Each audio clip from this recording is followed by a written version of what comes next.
बीनू मेरी जान, खुश आमदीद। तुम्हारा शुक्रिया। महक के साथ अम्मी है क्या? नहीं, अम्मी वापस चली गई हैं, जामी है उसके साथ। तुम बैठो ना। मेहरबान आपा कॉफी बना रही है, तुम पियोगी ना?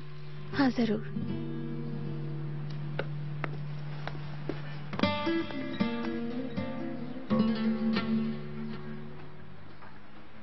जब आप वेट कर ही रहे हैं तो मुझे आपके लिए कॉफी बनाना पड़ेगी। चलो बना देता हूँ। मुझे मालूम है, मैं खुद ले लूंगा, तकलीफ मत करो।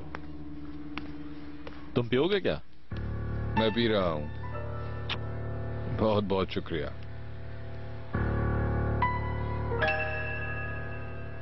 बुराक बहुत लाकी है, कोई बड़ा हादसा नहीं हुआ उसके साथ। हाँ, अगर हादसा हो जाता तो मेरी बहन ठीक ना रहती। शुक्र है कोई बड़ी बात नहीं हुई, मगर पुलिस ने फिर भी बयान मांगा है। तुमने शिकायत की? कैसे कर सकती हूँ शहरजाद, अखबार में आएगा, लोग जलील करेंगे खामखा। ये तो है। बुराक को इस बात की सजा नहीं मिलेगी? लगता तो यही है। इन्वेस्टिगेशन हो रही है, लेकिन अब तक ट्रक ड्राइवर की गलती सामने आई है। उफ मेरे अल्लाह, ये सब क्या हो गया? बाबा को इस एक्सीडेंट का पता है?